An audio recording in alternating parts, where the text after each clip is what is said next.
ಒಂದ್ ರೀತಿ ನನ್ಗೆ ಮನೆಗೆ ಬಂದಾಗ ನನ್ ತಮಾಷೆ ಮಾಡ್ತಿದ್ಲು. ಅದೇ ಓ ಹಾಗೆ ಹೀಗೆ ಕೂಗ್ತಾ ಇದ್ದೀರಾ ನೀವು, ಹುಡುಗಿಯರ ಹಾಗೆ ಮಾಡ್ತಾ ಇದ್ದೀರಾ. ಒಂದು ವರ್ಷ ನಿತ್ಯ ವೇಷ ಮಾಡಿದ್ರು ನಾನು. ಆಮೇಲೆ ಸ್ವಲ್ಪ ಸಣ್ಣಗೆ ರೌಂಡ್ ಮುಖ ಉಂಟಾ ನನ್ನದು ಎಲ್ಲ ಹೇಳ್ತಿದ್ದೆ, ನಿನಗೆ ಹುಡುಗಿ ವೇಷ ಮಾಡಿದ್ರೆ ಚಂದ ಆಗ್ತದೆ, ಹುಡುಗಿ ವೇಷ ಮಾಡು ಅಂತ ಹೇಳಿದ್ರು. ಒಂದು ದಿವಸ ಮಾಡಿದ್ ನಾನು ಅಷ್ಟೇ. ಆಟ ಸ್ಟಾರ್ಟ್ ಆದಾಗ ಒಂದ್ 250-300 ಜನ ಸೇರಿದ್ರೆ ಒಂದ್ 2 ಗಂಟೆ ಆಗುವಾಗ ಒಂದ್ 50 ಜನ ಉಳಿತಾರೆ, ಅಲ್ಲೇ ಎದ್ದು ಹೋಗ್ತಾರೆ. ಕೆಲವೊಮ್ಮೆ ಮೇಳದಲ್ಲ ಆದ್ರೆ ಯಾರೇನಂತ ಹೇಳುದಿಲ್ಲ. ಕೆಲವರು ಈಗ ನಮ್ಮ ವೇಷದ ಬಗ್ಗೆ, ಈಗ ಸುಕುಮಾರ್ ಒಳ್ಳೆ ವೇಷ ಮಾಡ್ತಾನೆ ಅಂತ ಕೆಲವರು ಹೇಳಿದ್ರೆ, ಕೆಲವರು ಮತ್ಸರ ಪಟ್ಕೊಳ್ಳುದು, ಎಂತ ವೇಷ ಮಾಡ್ತಾನೆ ಅವನು, ಹಾಗೆ ಅಪಪ್ರಚಾರ ಮಾಡುದು.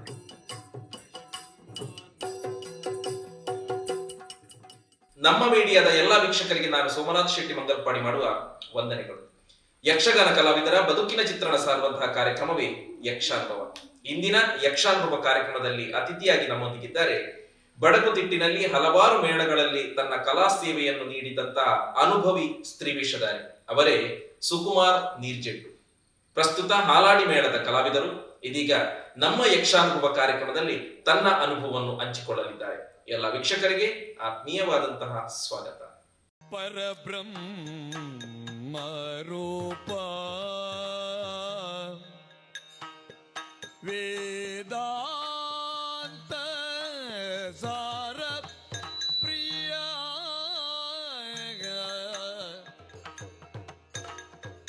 ಪುರುಹೂತ ನಮಿತ ದಿವ್ಯಾಂಘ್ರೀ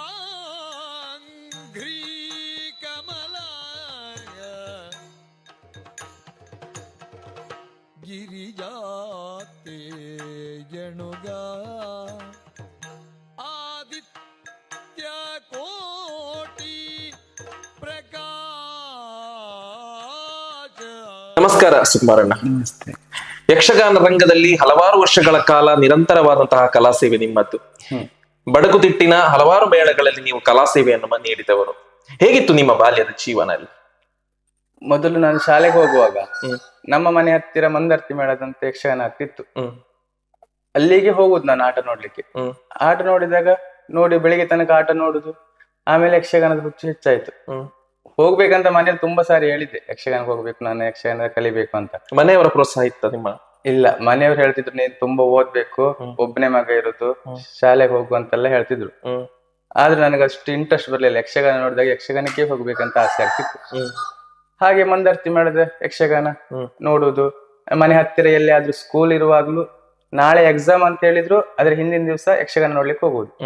ರಾತ್ರಿ ಫುಲ್ ನಿದ್ರೆ ಬಿಟ್ಟು ಬೆಳಿಗ್ಗೆ ಹೋಗಿ ಎಕ್ಸಾಮ್ ಬರೀತಿದ್ದೆ. ಅಷ್ಟು ಯಕ್ಷಗಾನದ ಹುಚ್ಚು. ಆಮೇಲೆ ಹೇಗೂ ಇವನು ಶಾಲೆಗೆ ಹೋಗುದಿಲ್ಲ ಅಂತ ಗೊತ್ತಾಯ್ತು ಮನೆಯಲ್ಲಿ. ನನ್ನ ತಂದೆಯವರು ಅಲ್ಲಿ ಉಡುಪಿ ಕೇಂದ್ರ ಇದ್ದಿತ್ತು, ಉಡುಪಿ ಕೇಂದ್ರ ಕರ್ಕೊಂಡೋಗಿ ಸೇರಿಸಿದ್ರು. ಅಲ್ಲಿ ಉಡುಪಿ ಕೇಂದ್ರದಲ್ಲಿ ಇರುವಾಗ ಒಂದು 50-55 ಜನ ಎಲ್ಲ ಬಂದಿದ್ರು. ಅಲ್ಲಿ ಒಂದು 30-32 ಜನ ಸೆಲೆಕ್ಟ್ ಮಾಡುದು. ಯಾರು ಫಸ್ಟಿಗೆ ಒಂದು ಟ್ರಯಲ್ ಕೊಡ್ತಾರೆ, ಅದೇ ರೀತಿ ಮಾಡಿದ್ರೆ ಅವರನ್ನು ಸೆಲೆಕ್ಟ್ ಮಾಡಿ ಒಂದು 30 ಜನನ್ನು ಕೇಂದ್ರದಲ್ಲಿ ಹಾಕೊಡುದು. ಅದ್ರಲ್ಲಿ ನಾನು ಸೆಲೆಕ್ಟ್ ಆದೆ. ಅಲ್ಲಿ ಗುರುಗಳು ಅಲ್ಲಿ ನಾನಿರುವಾಗ ಅವರು ಸುಬ್ರಹ್ಮಣ್ಯಾಚಾರ್ಯ ನಗರ ಮತ್ತೆ ತುಂಬಾ ಜನ ಇದ್ದಿದ್ರು. ನಾನು ಅಲ್ಲಿ ಹೆಚ್ಚಿನ ಇರ್ಲಿಲ್ಲ. ಕೇಂದ್ರಕ್ಕೆ ಹೋದೆ, ನಾನ್ ಸೆಲೆಕ್ಟ್ ಆದೆ, ಗುರುಗಳಿಗೆ ಇಷ್ಟ ಆಯ್ತು, ಸೆಲೆಕ್ಟ್ ಆದೆ. ಆಮೇಲೆ 1 ವಾರ ಮಾತ್ರ ನಾನು ಉಡುಪಿ ಕೇಂದ್ರದಲ್ಲಿ ಇದ್ದದ್ದು. ಅಂದ್ರೆ ಅಲ್ಲಿ ಒಂದ್ ರೀತಿ ಆಕಾರ ಮಾಡಿ ಹೀಗೆ ನಿಂತ್ಕೊಳ್ಳಿಕ್ಕೆ ಹೇಳ್ತಾರೆ ನಾಟ್ಯ ಮಾಡುವಾಗ ಮೊದಲ ದಿವಸ. ಅದು ನಿಂತ್ಕೊಳ್ಳಿ ಸರಿ ಆಗ್ಲಿಲ್ಲ ಅಂತ ಆದ್ರೆ ಜೋರ್ ಮಾಡ್ತಾರೆ. ಆವಾಗ ನನಗೆ ಭಯ. ಶಾಲೆ 7ನೇ ಕ್ಲಾಸ್ ಬಿಟ್ಟು ಹೋಗಿದ್ದಲ್ವಾ, ಭಯ ಆಯ್ತು. ನಿಮ್ಮ ವಿದ್ಯಾಭ್ಯಾಸವೂ 7ನೇ ಕ್ಲಾಸ್ ಲಾಸ್ಟ್. ಅಲ್ಲಿಂದ ಮುಂದೆ ಹೋಗ್ಲಿಲ್ಲ, ಇಂಟ್ರೆಸ್ಟ್ ಬರ್ಲಿಲ್ಲ ಯಕ್ಷಗಾನದ ಮೇಲೆ ಇಂಟ್ರೆಸ್ಟ್. ಅಲ್ಲಿ ಹೋದಾಗ ಅವರು ಗುರುಗಳು ಜೋರ್ ಮಾಡುವಾಗ ಭಯ ಆಗ್ತಿತ್ತು. ಆಮೇಲೆ ಮತ್ತೆ ಪಪ್ಪನಿಗೆ ತಂದೆಯವ್ರಿಗೆ ಕಾಲ್ ಮಾಡಿ ಇಲ್ಲಿ ಇರ್ಲಿಕ್ಕೆ ಆಗುದಿಲ್ಲ ಪಪ್ಪ, ನಾನು ಬರ್ತೇನೆ ಊರಿಗೆ, ಯಕ್ಷಗಾನಕ್ಕೆ ಹೋಗುದಿಲ್ಲ ಅಂತ ಉಡುಪಿ ಕೇಂದ್ರದಿಂದ ವಾಪಸ್ ಮನೆಗೆ ಬಂದೆ. ಆಮೇಲೆ ಪಪ್ಪ ಹೇಳಿದ್ರು ನೀನ್ ಮತ್ತೆ ಶಾಲೆಗೆ ಹೋಗು ಅಂತ ಹೇಳಿದ್ರು. ಇಲ್ಲ, ನಾ ಶಾಲೆಗಂತೂ ಹೋಗುದಿಲ್ಲ, ಇನ್ನು ಮತ್ತೆ ಯಕ್ಷಗಾನಕ್ಕೆ ಹೋಗುದು, ಇಲ್ಲದಿದ್ರೆ ಬೇರೆ ಕೆಲಸ ಮಾಡ್ತೇನೆ ಅಂತ ಹೇಳಿದೆ. ಮತ್ತೆ ಇವನು ಓದುದಿಲ್ಲ ಅಂತ ಪಪ್ಪನಿಗೆ ಗೊತ್ತಾಯ್ತು. ಆಮೇಲೆ ಬೆಂಗಳೂರಿಗೆ ಹೋದೆ ಕೆಲ್ಸಕ್ಕೆ, ಬೇಕರಿಗೆ ಅಂತ. ಅಲ್ಲಿ ಹೋದೆ, ಅಲ್ಲಿ ಒಂದು 6 ತಿಂಗಳು ಕೆಲಸ ಮಾಡಿದೆ ಬೇಕರಿಯಲ್ಲಿ.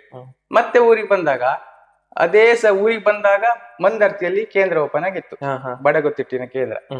ಹೆಜ್ಜೆ ಹೇಳಿ ಕೊಡ್ತಾರೆ ಬಡಗಿದು. ಊರಿಗೆ ಬಂದಾಗ ಒಮ್ಮೆ ಮಂದರ್ತಿ ಹೋಗಿ ನೋಡ್ತೇನೆ, ಅಲ್ಲಿ ಮಂದಾರ್ ಶೆಟ್ರ್ ಅಂತ ಮಂದರ್ತಿ ಮೇಳದ ಮ್ಯಾನೇಜರ್ ನನಗ್ ಸಿಕ್ಕಿದ್ರು. ಏನೋ ಯಕ್ಷಗಾನಕ್ಕೆ ಹೋಗುದಿಲ್ವಾ, ಕೇಂದ್ರಕ್ಕೆ ಹೋಗಿದ್ದೆ ಅಂತೆ, ಕಲಿಲಿಲ್ವಾ? ಇಲ್ಲ, ನಾ ಅಲ್ಲಿಂದ ಓಡಿ ಬಂದೆ, ನನಗಾಗ್ಲಿಲ್ಲ ಅಂತ ಹೇಳ್ದೆ. ಆಮೇಲೆ ಹೇಳಿದ್ರು ಅವರು, ಹಾಗಾದ್ರೆ ಒಂದು ಕೆಲಸ ಮಾಡು, ನೀನು ಬೆಂಗಳೂರೆಲ್ಲ ಹೋಗೋದು ಬೇಡ, ಇಲ್ಲಿ ಮಂದರ್ತಿ ಕೇಂದ್ರ ಓಪನ್ ಆಗಿದೆ, ಇಲ್ಲೇ ಇರು, ಇಲ್ಲೇ ಕಲಿ ಅಂತ ಹೇಳಿದ್ರು. ಅವ್ರು ಕರ್ಕೊಂಡೋಗಿ ನನ್ನ ಕೇಂದ್ರಕ್ಕೆ ಸೇರಿಸಿದ್ರು ಮಂದರ್ ಶೆಟ್ರು. ಅಲ್ಲಿ ಎಷ್ಟು 3 ತಿಂಗಳು ಕಲಿಯುವುದಷ್ಟೇ, 3 ತಿಂಗಳು ಕಲ್ತದ್ ನಾನು ಮಳೆಗಾಲದಲ್ಲಿ ಬೆಳಕಿನ ಅಂಚೆ. ಅಲ್ಲಿ ಮಂದರ್ತಿಯಲ್ಲಿ ಗುರುಗಳು ನನಗೆ KP ಹೆಗ್ಡೆ ಅಂತ ಪ್ರಧಾನ ಭಾಗವತರವರು ಬಡಗುತಿಟ್ಟಲ್ಲಿ, ಅವರು ಸುನಿಲ್ ಭಂಡಾರಿ ಕಡ್ತೋಕ, ಮತ್ತೆ ಬಸವ ಮುಂಡಾಡಿ ಅಂತ, ಹಿರಿಯಣ್ಣ ಶೆಟ್ಟಿಗಾರರು, ಹರಡಿ ರಮೇಶ್ ಗಣಿಗ, ಇವರಿಷ್ಟು ಜನ ಇದ್ದಿದ್ರು ಅಲ್ಲಿ ಗುರುಗಳಾಗಿ. ಅಲ್ಲಿ 3 ತಿಂಗಳು ಕಲಿತೆ. ನನಗೆ ಹೆಜ್ಜೆ ಹೇಳಿ ಕೊಟ್ಟಿದ್ದ ಗುರುಗಳು ಹರಡಿ ರಮೇಶ್ ಗಾಣಿಗರು. ಅಲ್ಲಿ 3 ತಿಂಗಳು ಕಲಿತು ಆಮೇಲೆ ಮಂದರ್ತಿ ಮೇಳಕ್ಕೆ ಹೋದೆ. ನಿಮ್ಮ ಮೊದಲನೇ ತಿರುಗಾಟ ಮಂದರ್ತಿ ಮೇಳ. ಮಂದರ್ತಿ ಮೇಳದಲ್ಲಿ ಎಷ್ಟು ವರ್ಷ ಇದ್ರಿ ನೀವು? ಅಲ್ಲಿ ಹೆಚ್ಚು ವರ್ಷ ಇರ್ಲಿಲ್ಲ, ಅಲ್ಲಿ 3 ವರ್ಷ ಮಾತ್ರ ಇದ್ದದ್ದು. 1 ವರ್ಷ ನಿತ್ಯವೇಷ ಅಂತ ಬಾಲಗೋಪಾಲ ಅಂತ ಬರ್ತದೆ ನಮ್ಮಲ್ಲಿ, 2 ವೇಷಗಳು ಫಸ್ಟಿಗೆ ವೇಷ ಮಾಡುದು, ಅದು 1 ವರ್ಷ ಮಾಡಿದ್ದೆ. ಆಮೇಲೆ 2 ವರ್ಷ ಸ್ತ್ರೀ ವೇಷ ಮಾಡಿದ್ದು, ಪೀಠಿಕೆ ಸ್ತ್ರೀ ವೇಷ ಅಂತ 2 ಸ್ತ್ರೀ ವೇಷದವರು ಬರ್ತಾರೆ, ಅದು ಮಾಡಿದ್ದು. ಅಲ್ಲಿ 3 ವರ್ಷ ಮಾಡಿ ಅಲ್ಲಿಂದ ಸೂರಲ್ ರವಿ ಭಾಗವತ್ರ ಅಂತ ಇದ್ದಾರೆ ಮಂದರ್ತಿ ಮೇಳದ, ಅವರು ಮಂದರ್ತಿ ಮೇಳ ಬಿಟ್ಟು ವರ್ಷ ಸೌಕೂರು ಮೇಳಕ್ಕೆ ಹೋದದ್ದು. ಈ ಮಂದರ್ತಿ ಮೇಳದಲ್ಲಿ ನೀವು ಮುಖ್ಯ ಸ್ತ್ರೀವೇಷವ? ಇಲ್ಲ, ಅದು 2 ಸ್ತ್ರೀವೇಷ ಅಂತ ಪೀಠಿಕೆ ಸ್ತ್ರೀವೇಷ. ಬೇರೆ ಪಾತ್ರ ಯಾವ್ದು ಮಾಡಿದ್ರಿ ನೀವು ಪ್ರಸಂಗದಲ್ಲಿ? ಅಲ್ಲಿ ಒಂದು ರಾಜಕುಮಾರಿ ಜೊತೆ ಸಖಿ ಹೀಗೆಲ್ಲ ಮಾಡ್ತಿದ್ದೆ ಫಸ್ಟ್ ಅಲ್ವಾ. ಅಲ್ಲಿ ಆಮೇಲೆ ಮಂದರ್ತಿ ಮೇಳ ಬಿಟ್ಟೆ ಸೌಕೂರು ಮೇಳಕ್ಕೆ ಹೋದೆ, ಅಲ್ಲಿ 1 ವರ್ಷ ತಿರುಗಾಟ ಮಾಡಿದ್ದೆ. ಅಲ್ಲಿಂದ ಸೌಕೂರು ಮೇಳದಲ್ಲಿ ಅದೇ ಯಜಮಾನ್ರು ಕಿಶನ್ ಹೆಗ್ಡೆ ಅಂತ ಹಿರಿಯಡ್ಕೆ ಮೇಳದವ್ರದ್ದಿತ್ತು, ಸೌಕೂರು ಮೇಳದಿಂದ ಹಿರಿಯಡ್ಕೆ ಮೇಳಕ್ಕೆ ಹಾಕಿದ್ರು 1 ವರ್ಷ, ಅಲ್ಲಿ 2 ವರ್ಷ. ಅಲ್ಲಿ ಹಿರಿಯಡ್ಕ ಮೇಳ ಅಂತ ಹೇಳಿದ್ರೆ ಆ ಸಮಯದಲ್ಲಿ ತೆಂಕು ಬಡಗು ಎರಡು ತೆಂಕು ಬಡಗು ಓಪನ್ ಆಗಿ 1 ವರ್ಷ ಆಗಿತ್ತು. ಹೇಗೆ ಅದು ತೆಂಕು ಬಡಗು ಒಟ್ಟಿಗೆ ಹೇಗೆ ಪ್ರದರ್ಶನ ಆಗ್ತಾ ಇತ್ತು? ಹಿಮ್ಮೇಳ ಬೇರೆ ಬೇರೆ? ಬೇರೆ ಬೇರೆ ಅಂದ್ರೆ ಒಂದ್ ಕಡೆಯಲ್ಲಿ ತೆಂಕಿನವರು ಕೂತ್ಕೊಳ್ಳೋದು ಹೀಗೆ ಸಾಲಲ್ಲಿ, ಮತ್ತೊಂದು ಕಡೆಯಲ್ಲಿ ಬಡಗಿನವರು.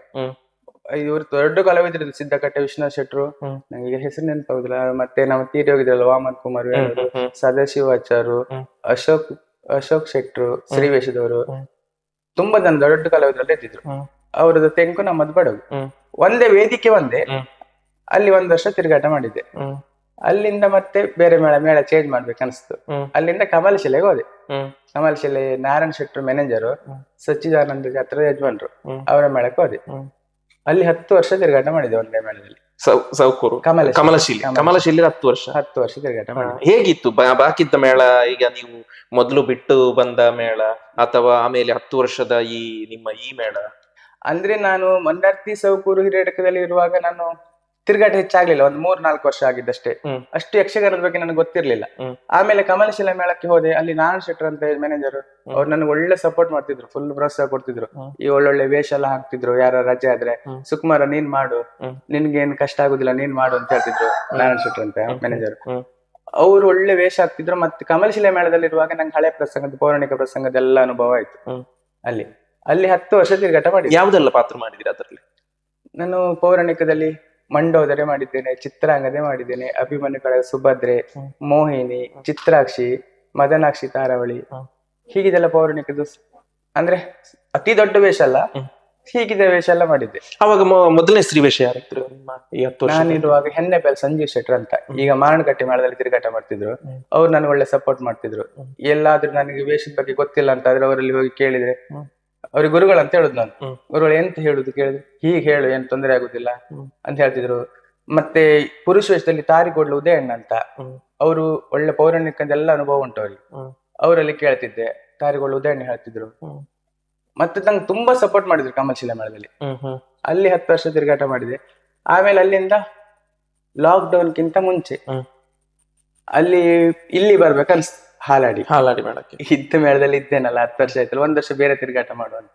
ಅಲ್ಲಿ ಕರುಣಾಕರ್ ಶೆಟ್ರ್ ಅಂತ, ಈಗ ಪೆರಡೂರು ಮೇಳ, ಸಿಗಂದೂರು ಮೇಳ, ಹಾಲಾಡಿ ಮೇಳ ಯಜಮಾನ್ರು ಕರುಣಾಕರ್ ಶೆಟ್ರು ಹೇಳಿದ್ರು, ಬರ್ತೀಯ ಹೇಳಿದ್ರು, ಬರ್ತೀನಿ ಅಂತ ಹೇಳಿದ್ರು. ಈ ಹಾಲಾಡಿ ಮೇಳದ ವಿಷಯ ಆಮೇಲೆ ಮಾತಾಡೋದು. ಯಾಕಂದ್ರೆ ನಿಮ್ಗೆ ಮೊದಲು ಈ ಸ್ತ್ರೀವೇಷದ ಬಗ್ಗೆ ಒಲವು ಹೇಗೆ ಮೂಡಿತು ನಿಮ್ಗೆ? 1 ವರ್ಷ ನಿತ್ಯವೇಷ ಮಾಡಿದ್ರು. ಆಮೇಲೆ ಸ್ವಲ್ಪ ಸಣ್ಣಗೆ ರೌಂಡ್ ಮುಖ ಉಂಟಾ ನನ್ನದು ಎಲ್ಲ ಹೇಳ್ತಿದ್ವಿ, ನಿನಗೆ ಹುಡುಗಿ ವೇಷ ಮಾಡಿದ್ರೆ ಚಂದ ಆಗ್ತದೆ, ಹುಡುಗಿ ವೇಷ ಮಾಡು ಅಂತ ಹೇಳಿದ್ರು. 1 ದಿವಸ ಮಾಡಿದ್ ನಾನು ಅಷ್ಟೇ. ಅವರು ಬೇಳಂಜಿ ಸುಂದರ್ ನಾಯ್ಕರ್ ಅಂತ ಸ್ತ್ರೀ ವೇಷ ಮಾಡ್ತಿದ್ರು, ಅವ್ರು ಹೇಳಿದ್ ನನಗೆ ಮೊದಲು ಸ್ತ್ರೀ ವೇಷ ಮಾಡಂತ. ಸರಿ ಅಂತ ಒಪ್ಕೊಂಡೆ. ಆಮೇಲೆ ಅದಕ್ಕೆ ಹಾಗೆ ಕಂಟಿನ್ಯೂ ಆಯ್ತು. ಮತ್ತೆ ಮುಂದುವರಿಸ್ತಾ ಹೋದೆ. ಮೊದಲು ನಮ್ಮಲ್ಲಿ ಬಡಗಿನಲ್ಲಿ ಪೀಠಿಕೆ ಸ್ತ್ರೀವೇಷ ಅಂತ ಮೊದಲು ಮಾಡುದು, ಆಮೇಲೆ 3ನೇ ಸ್ತ್ರೀವೇಷ, ಆಮೇಲೆ ಸಖಿ ಸ್ತ್ರೀವೇಷ, ಆಮೇಲೆ ಪ್ರಧಾನ ಸ್ತ್ರೀವೇಷ, ಹೀಗೆ ಹೋಗುದು. ಮಂದರ್ತಿ ಮೇಳದಲ್ಲಿರುವಾಗ ಪೀಠಿಕೆ ಸ್ತ್ರೀವೇಷ ಮಾಡಿದ್ದು, ಸೌಕೂರ್ ಮೇಳಕ್ಕೆ ಹೋದಾಗ 3ನೇ ಸ್ತ್ರೀವೇಷ ಅಂತ ಮಾಡಿದ್ದು. ಅಲ್ಲಿಂದ ಕಮಲಶಿಲೆಗೆ ಹೋಗುವಾಗ ಸಖಿ ಸ್ತ್ರೀವೇಷ ಅಂದ್ರೆ ಎರಡನೇ ಸ್ತ್ರೀವೇಷ ಇದೆ. ಪ್ರಧಾನ ಸ್ತ್ರೀವೇಷದಿಂದ ಸ್ವಲ್ಪ ಕೆಳಗಡೆ ಕೂತ್ಕೊಳ್ಳು. ಅವರಿಗೆ ಪ್ರಧಾನ ಸ್ತ್ರೀವೇಷ ಇಲ್ಲ ಅಂತ ಹೇಳಿದ್ರೆ ರಜೆ ಆದ್ರೆ ಅವ್ರ ವೇಷ ನಾವೇ ಮಾಡ್ಬೇಕು ಹಾಗೆ. ಅಲ್ಲಿಂದ ಇಲ್ಲಿಗೆ ಬಂದು ಹಾಲಾಡಿ ಮೇಳದ ಈಗ ತಿರುಗಟ್ಟು ಹೇಗುಂಟು? ಈ ಪತ್ರವನ್ನು ಮಾಣಿಕ್ಯನಿ ಕೊಡ್ಬೇಕಾ? ಹಾ, ಪತ್ರ ನೋಡಿದಾಗ ನನ್ನ ಮನಸ್ಸು ಎತ್ತ ಜಾರ್ತಾ ಉಂಟು.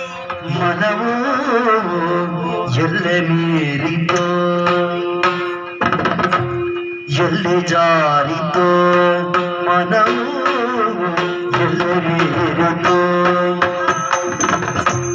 ಎಲ್ಲಿಗಲೆಯುತ್ತಿಗುವುದೋ ಏನೋ ಇಲ್ಲದಾಯಿತು,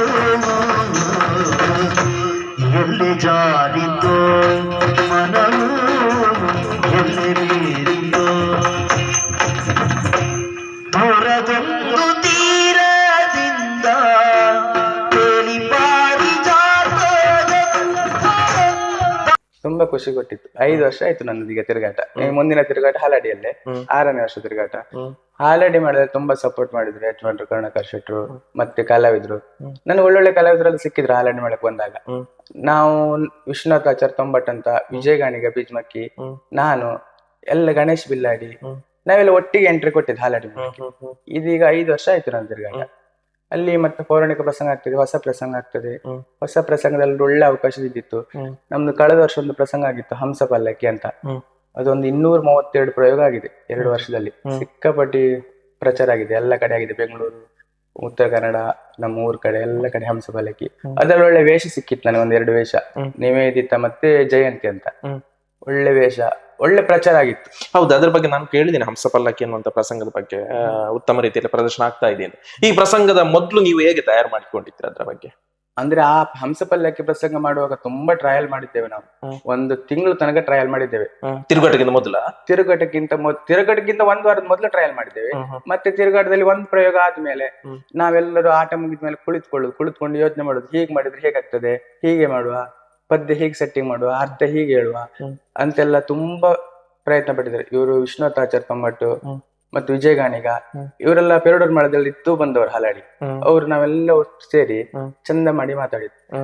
ಮತ್ತೆ ವಿಶ್ವನಾಥ್ ಆಚಾರ್ಯ ಅವರು ಹೇಳುದು, ಹೀಗ್ ಪದ್ಯ ಹೀಗ್ ಬರ್ಬೇಕು, ಹೀಗ್ ಮಾತಾಡುವ, ಎಲ್ಲ ಭಾಗವತರೆಲ್ಲ ಕುಳಿತುಕೊಂಡು ಎಲ್ಲ ಸೆಟ್ಟಿಂಗ್ ಮಾಡಿ ಆ ಪ್ರಸಂಗ 1 ವರ್ಷ ತುಂಬಾ ಓಡಿತ್ತು. ಎಲ್ಲಿ ನೋಡಿದ್ರೆ ಅದೇ ಪ್ರಸಂಗ ಆಗ್ತಿತ್ತು. ಆಮೇಲೆ ಕಳೆದ ವರ್ಷನೂ ಕೂಡ ಎಲ್ಲಿ ಬೇರೆ ಪ್ರಸಂಗ ಆದ್ರೂ ಇಲ್ಲ ಹಂಸ ಪಲ್ಲಕ್ಕಿ ಬೇಕು ನಮ್ಗೆ, ಹಂಸ ಪಲ್ಲಕ್ಕಿ ಮಾಡಿ ಅಂತ ಹೇಳುದು. ಅಲ್ಲಿ ಒಳ್ಳೆ ವೇಷ ಸಿಕ್ಕಿತ್ತು ನನಗೆ, ನಿವೇದಿತ ಮತ್ತೆ ಜಯಂತಿ ಅಂತ 2 ವೇಷ. ಫಸ್ಟ್ ವರ್ಷ ಹಂಸ ಪಲ್ಲಕ್ಕಿ ನಿವೇದಿತ ಅಂತ ಅವ್ರ ತಂಗಿ ಪಾರ್ಟ್ ಮಾಡಿದ್ದು, ಆಮೇಲೆ ಜಯಂತಿ ಅಂತ ಕಳೆದ ವರ್ಷ. 2 ಪಾತ್ರ ನೀವೇ ಮಾಡುದ? ಅಲ್ಲಲ್ಲ, ಕಳೆದ ವರ್ಷ ಇನ್ನೊಬ್ಬ ಹುಡುಗ ಇದ್ದಿದ್ದ, ನಾನು ಜಯಂತಿ ನಿವೇದಿತ ಅಂತ ವೇಷ ಮಾಡ್ತಿದ್ದೆ. ಕಳೆದ ವರ್ಷ ಒಬ್ಬ ಹುಡುಗ ಬಿಟ್ಟು ಬೇರೆ ಮೇಳಕ್ಕೆ ಹೋಗಿದ್ದ, ಆ ವೇಷ ನಾನ್ ಮಾಡ್ತಿದ್ದೆ. ಅದು ಪಾಸ್ ಆಯ್ತು, ಜಯಂತಿ ಅಂತ. 2 ವೇಷ ಮಾಡ್ತಿದ್ನ. ಮತ್ತೆ ಒಳ್ಳೆ ಪ್ರಚಾರ ಆಯ್ತು ಹಂಸ ಪಲ್ಲಕ್ಕಿ ಪ್ರಸಂಗ. ಮತ್ತೆ ಹಾಲಾಡಿ ಮೇಳ ತಿರುಗಾಟ ಹೋಗಿ, ಹಾಲಾಡಿ ಮೇಳದ ಮೇಳ ಅಂತ ಹೇಳಿದ್ರೆ ಈಗ ಒಂದು ರೀತಿ ಟ್ರೆಂಡ್, ಟೆಂಟ್ ಮೇಳದ ಹಾಗೆ ಉಂಟು ಅಂತೆಲ್ಲ ಪ್ರಚಾರ ಉಂಟು. ಈಗ ಟೆಂಟ್ ಮೇಳದಲ್ಲಿ ನೀವು ಪಾತ್ರ ಮಾಡಿದ್ದೀರಾ? ಟೆಂಟ್ ಮೇಳಕ್ಕೆ ಹೋಗಿದ್ದೆ ನಾನು. ಪೆರಡೂರ್ ಮೇಳಕ್ಕೆ ಅಂದ್ರೆ ಫುಲ್ ತಿರುಗಾಟಕ್ಕೆ ಹೋಗ್ಲಿಲ್ಲ. ಯಾರಾದ್ರೂ ಪೆರಡೂರ್ ಮೇಳದಲ್ಲಿ ರಜೆ ಇದ್ರೆ ಯಜಮಾನ್ರು ಹೋಗ್ತೀವಿ ಕೇಳ್ತಿದ್ರು. ಒಂದು ವಾರನೋ 1 ತಿಂಗಳು ಹೀಗೆ ಅವ್ರ ಬದಲಿಗೆ ವೇಷ ಮಾಡಿ ಬರ್ತಿದ್ರು. ನೀವು ಬದಲು ವೇಷ ನೀವು ಮಾಡಿದ್ರಿ. ಯಾಕಂದ್ರೆ ಈಗ ಈ ಬಯಲಾಟಕ್ಕೂ ಟೆಂಟ್ ಮೇಳಕ್ಕೂ ಇರೋ ವ್ಯತ್ಯಾಸ ಹೇಗೆ ಕಾಣ್ತದೆ ನಿಮ್ಗೆ ಪ್ರದರ್ಶನ ಆಗುವಂತ ಸಮಯದಲ್ಲಿ? ಪ್ರದರ್ಶನ ಅಂತ ಹೇಳಿದ್ರೆ ಟೆಂಟ್ ಮೇಳಕ್ಕೆ ಅದು ಈ ಕಲಾವಿದರೆಲ್ಲ ಒಳ್ಳೆ ತಯಾರು ಮಾಡ್ತಾರೆ, ಮತ್ತೆ ಹಣ ಕೊಟ್ಟು ಹೋಗುದಲ್ವಾ. ನಮ್ಗೆ ಒಳ್ಳೆ ರೀತಿ ಮಾಡ್ಬೇಕು, ಆಟ ಪಾಸ್ ಆಗ್ಬೇಕು, ಇನ್ನೊಂದ್ ಕಡೆ ಆಟ ಆಗ್ಬೇಕು, ಆ ರೀತಿ ಟೆಂಟ್ ಮೇಳ ಅಂತ. ಬಯಲಾಟ ಆದ್ರೆ ಎಲ್ಲ ಮೇಳ ಅಂತಲ್ಲ, ಕೆಲವು ಮೇಳದಲ್ಲಿ ನಮ್ದು ಇವತ್ತು ಆಟ ಒಳ್ಳೇದಾದ್ರೆ ಇನ್ನೊಮ್ಮೆ ಆಟ ಕರ್ಸ್ತಾರೆ ನಮ್ಮನ್ನು, ಇನ್ನು ಬರುವ ವರ್ಷಕ್ಕೂ ಇದೇ ಮೇಳ ಕರ್ಸ್ತಾರೆ, ಒಳ್ಳೆ ಆಟ ಒಳ್ಳೆ ಆಗ್ತದೆ ಅಂತ ಹೇಳ್ತಾರೆ. ಆ ಟೈಪ್ ಅಲ್ಲಿ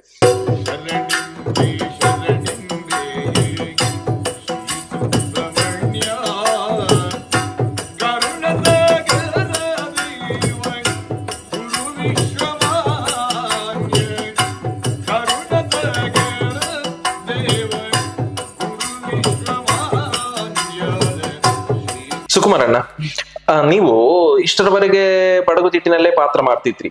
ತೆಂಕಿಗೆ ಬರ್ಬೇಕು, ಯಾಕೆಂದ್ರೆ ಹಲವಾರು ಈಗಿನ ಸ್ತ್ರೀ ವೇಷಧಾರಿಗಳು ಹಲವಾರು ಮಂದಿ ಬೆಳಗಿನಿಂದ ತೆಂಕಿನಲ್ಲಿ ಹಲವಾರು ಮೇಳಗಳಲ್ಲಿ ಈಗ ಕೆಲಸವೇನ್ ಮಾಡ್ತಾ ಇದ್ದಾರೆ. ನಿಮ್ಗೆ ಹಾಗೆ ಅನಿಸ್ತೀಯಾ, ನನ್ಗೂ ಕೂಡ ತೆಂಕಿನಲ್ಲಿ ಒಂದು ಪಾತ್ರ ಮಾಡ್ಬೇಕು ಅದನ್ನ, ಅಥವಾ ಅವಕಾಶ ಸಿಕ್ಕಿದ ತೆಂಕಿನಲ್ಲಿ ಎಲ್ಲಾದ್ರೂ ಒಂದು ಪಾತ್ರ ಮಾಡ್ಲಿಕ್ಕೆ? ತೆಂಕಿನಲ್ಲಿ ಇಲ್ಲಿವರೆಗೆ ಅವಕಾಶ ಸಿಗ್ಲಿಲ್ಲ. ಮತ್ತೆ ಬರ್ಬೇಕಂತ ಹೇಳಿದ್ರೆ ಬಡಗಲ್ಲಿ ನಮ್ಗೆ ಒಳ್ಳೆ ಪ್ರೋತ್ಸಾಹ ಇರುವಾಗ ಅಲ್ಲಿ ಬಿಟ್ಟು ಬರ್ಲಿಕ್ಕೆ ಮನಸ್ಸು ಬರ್ಲಿಲ್ಲ ಒಂದು. ಮತ್ತೆ ನಮ್ದು ಸ್ವಲ್ಪ ಮನೆ ಕಡೆ ಎಲ್ಲ ಹೋಗ್ಬೇಕಾಗ್ತದೆ. ಈಗ ಕಲಾವಿದ್ರು ಯಾರು ಬಿಡಾರದಲ್ಲಿ ಇರುವುದಿಲ್ಲ, ಎಲ್ಲರೂ ಅವ್ರವ್ರ ವೇಷ ಮುಗಿದ ತಕ್ಷಣ ಮನೆಗೆ ಹೋಗುದಲ್ವಾ. ಮತ್ತೆ ಈ ಕಡೆ ಬಂದ್ರೆ ತೆಂಗಿಗೆ ಬಂದ್ರೆ ಮತ್ತೆ ಅಲ್ಲೇ ಉಳಿಬೇಕಾಗ್ತದೆ, ಮನೆಗೆ ಹೋಗ್ಲಿಕ್ಕೆ ಸಮಸ್ಯೆ ಆಗ್ತದೆ. ಹೀಗೆ ತಿಂಗಳಿಗೆ ವಾರಕ್ಕೊಮ್ಮೆ ಹೋಗ್ಬೇಕಾಗ್ತದೆ. ಮತ್ತೆ ನನಗೆ ಬಡಗಲ್ಲಿ ಏನು ಎಲ್ಲರೂ ಅಷ್ಟು ಒಳ್ಳೆ ಪ್ರೋತ್ಸಾಹ ಮಾಡ್ತಿದ್ದಾರ, ಅದಕ್ಕೆ ಇಲ್ಲಿ ಅವಕಾಶ ಸಿಕ್ಕಿದ್ರೆ ಇನ್ನು ಹೋಗುವಂತ ಆಸೆ ಇದೆ ತೆಂಕಿನಲ್ಲಿ. ಆಸೆ ಉಂಟಪ್ಪ. ಯಾಕಂದ್ರೆ ಈಗ ತೆಂಕಿನಲ್ಲಿ ಇರುವ ಕೆಲವು ಮೇಳಗಳು ಕಾಲಮಿತಿಗೆ ಒಳಪಟ್ಟಿದೆ. ಬಡಗಿನಲ್ಲಿ ಆ ರೀತಿ ಆಗಿದೆ. ಬಡಗಿನಲ್ಲಿ ಈಗ ತುಂಬಾ ಬದಲಾವಣೆ ಆಗಿದೆ. ಹೆಚ್ಚಿಗೆ 2 ಗಂಟೆ ತನಕ, 1.5-2 ಗಂಟೆ ತನಕ ಮುಗಿತದೆ ಹೆಚ್ಚಿಗೆ. ಈಗ ಹರಕೆ ಆಟ ಇದ್ದಾಗ ಮನೆಯವರು ಹೇಳಿದ್ರೆ ಮಾತ್ರ ಬೆಳಿಗ್ಗೆ ತನಕ ಮಾಡ್ಬೇಕು ಅಂತ ಹೇಳಿದ್ರೆ 5 ಗಂಟೆ ತನಕ ಮಾಡ್ತೇವೆ. ಇಲ್ಲದಿದ್ರೆ 8 ಗಂಟೆ ಸ್ಟಾರ್ಟ್ ಮಾಡಿ 2 ಗಂಟೆ ಮುಗಿಸ್ತೇವೆ. ಈಗ ನಿಮ್ಮ ಹಾಲಡಿ ಮೇಳದಲ್ಲಿ ಹಾಲಡಿ ಮೇಳ ಹೆಚ್ಚಿಗೆ ಕಾಲಮಿತಿ. ನಮ್ಮ 180 ಆಟ ಆದ್ರೆ ಅದ್ರಲ್ಲಿ ಒಂದು 50 ಆಟ ಮಾತ್ರ ಬೆಳಿಗ್ಗೆ ತನಕ ಅಷ್ಟೇ, ಮತ್ತೆಲ್ಲ ಕಾಲಮಿತಿನೇ ಹೆಚ್ಚಿನ. ಈಗ ಯಾರು ಬೆಳಿಗ್ಗೆ ತನಕ ನೋಡ್ಲಿಕ್ಕೆ ಆಸೆ ಪಡುವುದಿಲ್ಲ, ಅಂದ್ರೆ ಬೆಳಿಗ್ಗೆ ಕೆಲ್ಸಕ್ಕೆ ಹೋಗ್ಬೇಕು. ಈಗ 2 ಗಂಟೆ 1.5-2 ಗಂಟೆ ನಾವು ಆಟ ಮುಗಿಸಿದ್ರೆ ಮತ್ತೆ ನಿದ್ರೆ ಆಗ್ತದೆ, ಬೆಳಿಗ್ಗೆ ಕೆಲ್ಸಕ್ಕೆ ಹೋಗ್ಬೋದಲ್ಲ. ಈಗ ಬೆಳಿಗ್ಗೆ 5 ಗಂಟೆ ತನಕ ಆಟ ನೋಡಿ ಮತ್ತೆ ನಾಳೆ ಡ್ಯೂಟಿ ಮಾಡ್ಲಿಕ್ಕೆ ಆಗುದಿಲ್ಲ. ಈಗ ಹೆಚ್ಚಿನ ಮೇಳ ಆಗಿ ಮಂದಾರ್ತಿ ಮೇಳ ಅದು ಮಾಮೂಲಿ ಬೆಳಿಗ್ಗೆ ತನಕ ಇಲ್ಲ. ಅದು ತುಂಬಾ ವರ್ಷ ಆಯ್ತು, ಒಂದು 3-4-5 ವರ್ಷ ಆಗಿರ್ಬೇಕು. ಅದು 1 ಗಂಟೆ 2 ಗಂಟೆ ಲಾಸ್ಟ್ ಹರಕೆ ಆಟ. ಅದು ಹರಕೆ ಆಟ ಇರೋದು ಮಂದಾರ್ತಿ ಮೇಳ ಅಷ್ಟೇ ಮಾಡುದು. ನಮ್ದೆಲ್ಲ ಬೆಳಿಗ್ಗೆ ತನಕ ಮಾಡ್ತೇವೆ, ಅದು ಹೇಳಿದ್ರೆ ಮಾತ್ರ, ಪಾರ್ಟಿ ಹೇಳಿದ್ರೆ ಮಾಡ್ಬೇಕು ಅಂತ. ಈಗ ಬೆಳಗಿನ ತನಕ ಜನರು ನೋಡುವ ಜನರು ಇರ್ತಾರ? ಕೆಲವರು ಇದ್ದಾರೆ, ಇಲ್ಲ ಅಂತಲ್ಲ, ಕೆಲವರು ಇದ್ದಾರೆ. ಆದ್ರೆ ನಾವೀಗ ಒಂದು ಆಟ ಸ್ಟಾರ್ಟ್ ಆದಾಗ ಒಂದು 250-300 ಜನ ಸೇರಿದ್ರೆ ಒಂದು 2 ಗಂಟೆ ಆಗುವಾಗ ಒಂದು 50 ಜನ ಉಳಿತಾರೆ, ಅಲ್ಲೇ ಎದ್ದು ಹೋಗ್ತಾರೆ ಬೆಳಿಗ್ಗೆ ತನಕ. ನೋಡುವವರು ಯಾರು ಇಲ್ಲ, ಎಲ್ಲ ಕಡಿಮೆ ಆಗಿದೆ. ಅದಕ್ಕೆ ಈಗ ಎಲ್ಲ ಮೇಳವು ಕಾಲಮಿತಿ ಆಗ್ತಾ ಬರ್ತಾ ಉಂಟು. ಈಗ ಯಾರಿಗೂ ಪೇಷನ್ಸ್ ಇಲ್ಲ ಅಷ್ಟು ನೋಡುದು. ಹೌದು, ಯಾಕಂದ್ರೆ ಎದುರಿಗೆ ಜನರಿದ್ರೆ ಮಾತ್ರವೇ ನಮಗೆ ಒಂದು ಹುರುಪು ಬರ್ತಾ ಇದೆ. ಕೊಟ್ರೆ ಏನಿಲ್ಲದ್ರೆ ನಾವು ಮಾಡ್ಲೇಬೇಕು ನಮ್ಮ ಪಾತ್ರವನ್ನು. ಬೆಳಗ್ಗೆ ಆಗ್ಲೇಬೇಕು. ಯಾಕಂದ್ರೆ ಈಗ ಬಡಗಿನಲ್ಲಿ ಹೆಚ್ಚು ಕುಣಿತ ಇದೆ, ಅದೇ ಕುಣಿತ ಈಗ ತೆಂಕಿನಲ್ಲೂ ಬಂದಿದೆ, ಹೀಗೆಲ್ಲ ಮಾತಿದೆ. ನಿಮ್ಮ ಕುಣಿತ ಹೇಗೆ ಬಡಗಿನಲ್ಲಿ ಪ್ರತ್ಯೇಕ ನಿಮ್ದು? ನಿಮ್ಮದ್ದು ನನ್ನದಂತ ಹೇಳಿದ್ರೆ ಮೊದಲೆಲ್ಲ ಕುಣಿತ ನೋಡ್ತಾ ಇರ್ತಿದ್ರು, ಈಗ ಯಾರು ಹೆಚ್ಚಿಗೆ ನೋಡುದಿಲ್ಲ. ಈಗ ಒಂದು ವೇಷದಲ್ಲಿ ಒಂದು 5 ಪದ್ಯ ಇದ್ರೆ ಒಂದು ಪದ್ಯಕ್ಕೆ ಮಾತ್ರ ಕುಣಿಬೇಕು. ಒಂದ್ ಪದ್ಯಕ್ಕೆ ಅವನಿಗೆ ಎಷ್ಟಾಗ್ತದೆ ಅಷ್ಟು ಕುಣಿಯುದು. ಮತ್ತೆ ಎಲ್ಲಾ ಪದ್ಯಕ್ಕೆ ಕುಣಿತಿದ್ರೆ ಯಾರು ನೋಡುದಿಲ್ಲ. ಮೊದ್ಲೆಲ್ಲ ನೋಡ್ತಿದ್ರಂತೆ, ನಾನು ಸಣ್ಣವನಿರುವಾಗ ಮೇಳಕ್ಕಿಂತ ಬರುದಕ್ಕಿಂತ ಮುಂಚೆ ಕುಣಿತ ಇದ್ರೆ ಅದನ್ನ ನೋಡ್ತಾ ಇರುವುದು ಜನ ಇದ್ದಾರೆ. ಆದ್ರೆ ಈಗೆಲ್ಲ ಹಾಗಲ್ಲ, ಈಗೆಲ್ಲ ಕಡಿಮೆ ಮಾಡಿದ್ದಾರೆ, ಹೆಚ್ಚು ಕುಣಿಯುವುದಿಲ್ಲ. ಒಂದು ಪದ್ಯ ಕುಣಿತಾರೆ, ಆಮೇಲೆ ಎಷ್ಟು ಬೇಕಷ್ಟೇ ಮುಗಿಸ್ಕೊಂಡು ಹೋಗ್ತಾರೆ. ಅದೇ ಈಗ ನೋಡ್ಲಿಕ್ಕೆ ಒಳ್ಳೇದಾಗುದಂತ ನನ್ನ ಅಭಿಪ್ರಾಯ. ಎಲ್ಲಾದ್ರೂ ನೀವು ಈ ಜೋಡಾಟ ಕೂಡಾಟ ಆ ರೀತಿ ಪಾತ್ರ ಮಾಡಿದ್ದೀರಾ? ನಾನು ಮೇಳಕ್ಕೆ ಬರುವುದಕ್ಕಿಂತ ಮುಂಚೆನೆ ಜೋಡಾಟ ಮುಗ್ದಿತ್ತು. ಜೋಡಾಟ ಇರ್ಲಿಲ್ಲ. ನಾನು ಮೇಳಕ್ಕೆ ಎಂಟ್ರಿ ಕೊಡೋಕ್ಕಿಂತ ಮುಂಚೆ ಒಂದು 4 ವರ್ಷದ ಮುಂಚೆನೆ ಜೋಡಾಟ ಎಲ್ಲ ಮುಗ್ದಿತ್ತು. ಮೊದ್ಲೆಲ್ಲ ಸಿಕ್ಕಾಪಟ್ಟೆ ಜೋಡಾಟತ್ತೆ, 2 ಮೇಳದ್ದು 2 ರಂಗಸ್ಥಳ. ಆ ಕಡೆ ಜನ ಬರ್ತಾರೆ, ಈ ಕಡೆ ಜನ ಬರ್ತಾರೆ. ಸಿಳ್ಳೆ ಚಪ್ಪಾಳೆ ಮತ್ತೆ ಕಲಾವಿದನಿಗೆ ಎಷ್ಟಾಗ್ತದೆ ಅಷ್ಟು ಕುಳಿತಿದ್ದ. ಮತ್ತೆ ನಮ್ಮದಲ್ಲಿ ಮಂಡಿ ಹಾಕುದಂತ, ಇಲ್ಲಿ ತೆಂಕಿನಲ್ಲಿ ಗಿರಿಕೆ ನಮ್ಮದಲ್ಲಿ ಮಂಡಿ ಹಾಕುದಂತ. ಅದು ಎಷ್ಟು ಹೊತ್ತಾಗ್ತದೆ ಅಷ್ಟಾಗ್ತದೆ. ಆ ಕಡೆಗೆ ನೋಡುದು, ಈ ಕಡೆ ನೋಡ್ಕೊಳ್ಳುದು. ಅವನದ್ ಬೇಗ ಮುಗಿತದ, ನನ್ ಬೇಗ ಮುಗಿತದ, ಆ ರೀತಿ ನೋಡಿಕೊಂಡು ಅಷ್ಟು ಪೈಪೋಟಿ ಮಾಡ್ತಿದ್ರಂತೆ. ನಾನ್ ಮೇಳಕ್ಕೆ ಬರುವಾಗ ಜೋಡಾಟ ಎಲ್ಲ ಮುಗ್ದಿತ್ತು. ಜೋಡಾಟ ನೋಡ್ಲೇ ಇಲ್ಲ ನಾನು, ನೋಡ್ಲೇ ಇಲ್ಲ. ಕೂಡಾಟ ಆದ್ರೆ ಕೂಟಾಟ ಈಗಲೂ ಆಗ್ತದೆ. 2 ಮೇಳ, ಅದು 2 ಮೇಳ. ಕೂಟಾಟ ಅಂತ ಹೇಳಿದ್ರೆ ರಂಗಸ್ಥಳ 2 ಆಗ್ತಾರೆ. 2 ಮೇಳದ ಕಲಾವಿದರೆಲ್ಲ ಸೇರಿ ಒಂದೇ ರಂಗಸ್ಥಳದ ಕುಣಿಯುದು. ಚೌಕಿ 2, ರಂಗಸ್ಥಳ 2, ಎಲ್ಲ 2. ಆದ್ರೆ ವೇಷ ಎಲ್ಲ ಹಂಚಿ ಹಾಕ್ತಾರೆ. ನಿಮ್ಮ ಆ ಮೇಳದ ಕಲಾವಿದರು, ನಮ್ಮ ಮೇಳದ ಕಲಾವಿದರು, 2 ಕಲಾವಿದರಿಗೆ ವೇಷ ಹಂಚಿ ಹಾಕ್ತಾರೆ ಒಂದೇ ರಂಗಸ್ಥಳದಲ್ಲಿ. ಹೊಂದಾಣಿಕೆ ಹೇಗೆ ಮಾಡ್ಕೊಳ್ತೀರಿ? ಅದಕ್ಕಿಂತ ಮೊದಲು ಈಗ ಬೇರೆ ಮೇಳದ ಕಲಾವಿದರೊಂದಿಗೆ ಅದಕ್ಕಿಂತ ಮೊದಲು ಮಾತಾಡ್ಕೊಳ್ತೀರಾ? ಹಾಗಂತೆಲ್ಲ. ಜೋಡಾಟ ಆದ್ರೆ ಹೊಂದಾಣಿಕೆ ಬರುದಿಲ್ಲ ಕುಣಿಯುವಾಗಲ್ಲ. ಕೂಡಾಟ ಆದ್ರೆ ಹೊಂದಾಣಿಕೆ ಮಾಡ್ಕೊಳ್ತಾರೆ. ಮತ್ತೆ ಅವರಿಗೆ ಫೈಟ್ ಕೊಡ್ಲಿಕ್ಕೆ ಹೋಗುದಿಲ್ಲ, ಹಾಗೆಂತೆಲ್ಲ. ಈಗ ಪ್ರಸಂಗ ಒಂದೇ ಇರುವುದು. 2 ಮೇಳಕ್ಕೆ ಒಂದು ಪ್ರಸಂಗ, ಒಂದ್ ವೇಷ ಅವರು ಕೊಟ್ಟರೆ ಒಂದ್ ವೇಷ ನಾವೇ ತಗೊಳ್ತೀವಿ. ಹೀಗೆ ಹೊಂದಾಣಿಕೆ. ಆದ್ರೆ ಎದುರು ಇರುವಂತಹ ಪಾತ್ರ ಬಂದ್ರೆ, ಎದುರು ಪಾತ್ರ ಬಂದಾಗ ಕೆಲವರು ಸ್ವಲ್ಪ ಮಾತಾಡ್ತಾರೆ, ವಾದ ಮಾಡ್ತಾರೆ. ಈಗ ಅದೆಲ್ಲ ಕಡಿಮೆ ಆಯ್ತು, ವಾದ ಮಾಡುದೆಲ್ಲ ಕಡಿಮೆ ಆಯ್ತು. ಹೊಂದಾಣಿಕೆ ಮಾಡ್ಕೊಂಡೆ ಹೋಗುದು ಸೀದಾ. ಯಾಕಂದ್ರೆ ಈಗ ಟೆಂಟ್ ಮೇಳದ ಆಟ ನೀವು ಹೇಳಿದ್ರಿ ಹಂಸ ಪಲ್ಲಕ್ಕಿ ಅಂತ. ಈ ಕೆಲವು ಸ್ತ್ರೀ ವೇಷದಲ್ಲಿ ಕೆಲವು ಸಾರಿ ಉಡುವುದು ಅಥವಾ ಶಿರಾಭೂಷಣ, ಇದರ ಬಗ್ಗೆ ಎಲ್ಲ ಕೆಲವು ಚರ್ಚೆಗಳು ನಡೀತಾ ಇದೆ. ಈ ಪಾತ್ರಕ್ಕೆ ಇಂಥದ್ದೇ ಆಗ್ಬೇಕು, ಪೌರಾಣಿಕದ ವಿಷಯ ಮಾತಾಡಿದ್ರು, ಪೌರಾಣಿಕಕ್ಕೆ ಇಂಥದ್ದೇ ಆಗ್ಬೇಕು. ಆಗ ನೋಡುವಾಗ ನಾವು ಸಾಮಾಜಿಕ ಪ್ರಸಂಗಕ್ಕೆ ಬರುವಾಗ ಅದೆಲ್ಲವನ್ನು ಬಿಟ್ಟು ನಮ್ಮದೇ ಒಂದು ಶೈಲಿಯಲ್ಲಿ ನಾವು ಆ ಪ್ರಸಂಗಕ್ಕೆ ಬೇಕಾದಾಗಿ ರೂಪಿಸಿಕೊಂಡು ಹೋಗ್ತಾ ಇದ್ದೇವೆ. ಈ ವೇಷದ ಬಗ್ಗೆ ನಿಮ್ಮದು ಹೇಗೆ? ಅಂದ್ರೆ ಪೌರಾಣಿಕ ಪ್ರಸಂಗದಲ್ಲಿ ಮೊದಲಿಂದ ನಡ್ಕೊಂಡು ಬಂದಂತೆ. ಈಗ ಅಭಿಮನ್ಯು ಕಾಳಗದ ಸುಭದ್ರೆ ತಾಯಿ ಪಾರ್ಟ್, ತಾಯಿ ಪಾಠ ಹೇಗಿರ್ಬೇಕು, ಹ್ಮ್. ಒಂದು ಮುಡಿ ಹಾಕೊಂಡು ಶಿರಭೂಷಣ ಇಟ್ಟು ಹ್ಮ್. ಹಣೆಗೊಂದು ದೊಡ್ಡ ಕುಂಕುಮ ಇಟ್ಟು ಆ ರೀತಿ ಮಾಡ್ಬೇಕು. ಜಡೆ ಹಾಕ್ಲಿಕ್ಕಿಲ್ಲ, ಹ್ಮ್. ಅಂದ್ರೆ ಅವಳು ತಾಯಿ ಆದ ಹ್ಮ್. ಹ್ಮ್. ಆ ಪಾಠ ಹಾಗೆ ಮಾಡ್ಬೇಕು. ಹ್ಮ್. ಈಗ ಮಂಡೋದರಿ ರಾವಣವದಿದು ಹ್ಮ್. ಅವಳು ಗರತಿ ಪಾತ್ರ, ಹ್ಮ್. ಗರತಿ ಪಾತ್ರ ಹೇಗುಂಟು ಹಾಗೆ ಮಾಡ್ಬೇಕು. ಹ್ಮ್. ಚಿತ್ರಾಕ್ಷಿ ಅವಳು ರಾಜಕುಮಾರಿ, ಹ್ಮ್. ಲಂಗ ಹಪ್ಸೇರಿ ಹಾಕಿ ಹ್ಮ್. ಚಂದ ಮಾಡಿ ಜಡೆ ಎಲ್ಲ ಹಾಕಿ ಹ್ಮ್. ಆ ರೀತಿ ಮಾಡ್ಬೇಕು. ಹಾಗುಂಟು. ಹ್ಮ್. ಕಾಲ್ಪನಿಕ ಹೊಸ ಪ್ರಸಂಗದಲ್ಲಿ ಹಾಗೆ ಮಾಡ್ಬೇಕಂತಿಲ್ಲ. ಹ್ಮ್. ಈಗ ತುಂಬಾ ಬದಲಾವಣೆ ಹೊಸ ಪ್ರಸಂಗ. ಜನರಿಗೆ ಹೊಸ ಪ್ರಸಂಗ ನೋಡ್ಬೇಕು ಅಂತ ಆದ್ರೆ ಒಂದು ಫಿಲ್ಮ್ ರೀತಿ ಉಂಟು ನೋಡ್ಬೇಕು. ಹ್ಮ್. ಅದಕ್ಕೆ ಸರಿಯಾಗಿ ನಾವು ಡ್ರೆಸ್ ಹಾಕ್ತಿವಿ. ಹ್ಮ್. ಈ ನಾಟ್ಯ ಡ್ರೆಸ್, ಲಂಗ ಹಪ್ಸೇರಿನೋ, ಹ್ಮ್. ಎರಡೆರಡು ಸೀರೆ ಉಡುವುದು, ಹ್ಮ್. ಹೀಗೆಲ್ಲ ಚೇಂಜಸ್ ಮಾಡ್ತಾ ಇರ್ತೀವಿ. ಹೊಸ ಅಂಶ ಪ್ರಸಂಗದಲ್ಲಿ ಮಾಡ್ತೀವಿ. ಅದೇ ಪೌರಾಣಿಕ ಪ್ರಸಂಗ ಹಾಗೆ ಮಾಡ್ಲಿಕ್ಕಿಲ್ಲ. ಯಾವ ವೇಷಕ್ಕೆ ಹೇಗುಂಟು ಹಾಗೆ ಮಾಡ್ಬೇಕು. ಅಂಶ ಪಲ್ಲಕ್ಕಿಯಲ್ಲಿ ಯಾವ ರೀತಿ ವಿಭಿನ್ನತೆ ಉಂಟು? ಅದು ಸ್ಟೋರಿ ಕತೆ ನೋಡಿದ್ರೆ ಗೊತ್ತಾಗ್ತದೆ. ಅದು ಯೂಟ್ಯೂಬ್ ಎಲ್ಲ ನೋಡಿದ್ರೆ ಸಿಗ್ತದೆ. ಹಂಸಪಲ್ಲಕ್ಕಿ ಫುಲ್ ಆಟ ಉಂಟು. ಹ್ಮ್. ಅದು ಹೇಳಲಿಕ್ಕೆ ಆಗುದಿಲ್ಲ. ಆ ದೃಶ್ಯದಲ್ಲಿ ಏನಾದ್ರೂ ಬದಲಾವಣೆ ತಂದಿದ್ದೀರಾ? ಏನಾದ್ರೂ ಒಂದು ಆಕರ್ಷಣೆ ಹೇಗೆ? ಆಕರ್ಷಣೆ ಅಂತ ಹೇಳಿದ್ರೆ ವಿಶ್ವನಾಥಾಚಾರ್ಯ ಅಂತ ತೊಂಬಟ್ಟಿದ್ದಾರಲ್ಲ, ಅವ್ರ ಎದುರು ಒಂದು ಜೋಡಿ ವೇಷ ಅದು. ಹ್ಮ್. ಒಂದು ಪದ್ಯ ಉಂಟು, 2 ಪದ್ಯ, ಅವರಿಗೊಂದು ಮತ್ತೆ ನನಗೊಂದು ಪದ್ಯ ಉಂಟು. ಹ್ಮ್.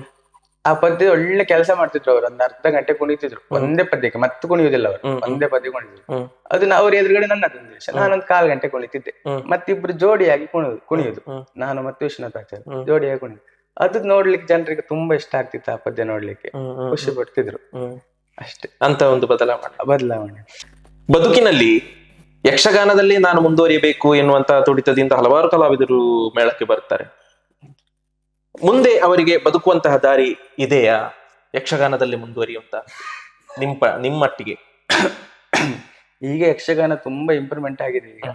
ಅಂದ್ರೆ ಮೊದ್ಲೆಲ್ಲ ಕೇಳಿದ್ ನಾನು, ಹ್ಮ್. ಕಲಾವಿದರಿಗೆಲ್ಲ ಅಷ್ಟು ಸಂಬಳ ಇರ್ಲಿಲ್ಲ ಅಂತೆ, ಹ್ಮ್. ತುಂಬಾ ಕಷ್ಟ ಇರ್ತಿತ್ತಂತೆ. ಈಗ ಹಾಗಲ್ಲ, ಕಲಾವಿದರಿಗೆ ಒಳ್ಳೆ ಸಂಬಳ ಉಂಟು, ಮತ್ತೆ ಒಳ್ಳೆ ಬೇಡಿಕೆ ಉಂಟು.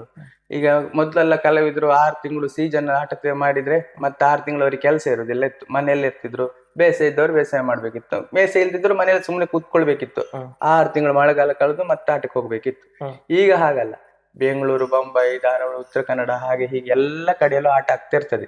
ಕಲಾವಿದರಿಗೆ ಹಣ ಸಮಸ್ಯೆ ಅಷ್ಟು ಕಷ್ಟ ಆಗುದು ಅನ್ಸುದಿಲ್ಲ ನನಗೆ. ಯಾಕಂತ ಹೇಳಿದ್ರೆ ಎಲ್ಲ ಕಡೆ ಪ್ರೋಗ್ರಾಮ್ ಸಿಗ್ತದಲ್ಲ, ಅದನ್ನ ಹಾಗೆ ಮುಂದುವರ್ಸ್ಕೊಂಡು ಹೋದ್ರೆ ಜೀವನಕ್ಕೆ ಆಗ್ಬಹುದು ಅಂತ. ಯಾಕಂದ್ರೆ ಬಾಲ್ಯದಲ್ಲಿ ನೀವು ಹೇಳಿದ್ರಿ ತಂದೆಯವರು ಇದಕ್ಕೆ ಸ್ವಲ್ಪ ಯಕ್ಷಗಾನ ಬೇಡ ಕೆಲಸ ಮಾಡು ಅಂತ.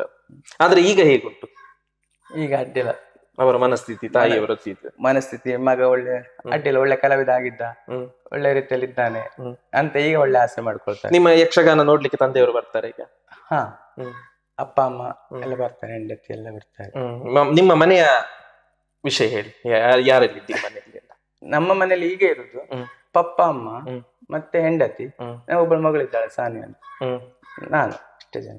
ಯಾಕಂದ್ರೆ ನೀವು ಸ್ತ್ರೀವೇಷ ಮಾಡ್ತಾ ಇದ್ದೀರಿ ಅಥವಾ ನಿಮ್ಮ ಹೆಂಡತಿ ಎದುರುಗಡೆ ನೋಡ್ತಿರುವಾಗ ಸ್ತ್ರೀ ಭಂಗಿ ಅದು ಇದು ಎಲ್ಲ ಆಗೆಲ್ಲ ಹೀಗೆ ಮಾಡ್ಬೇಕು ಹಾಗೆ ಏನಾದ್ರು ಒಂದು ಸಜೆಷನ್ ಕೊಡ್ತಾರ?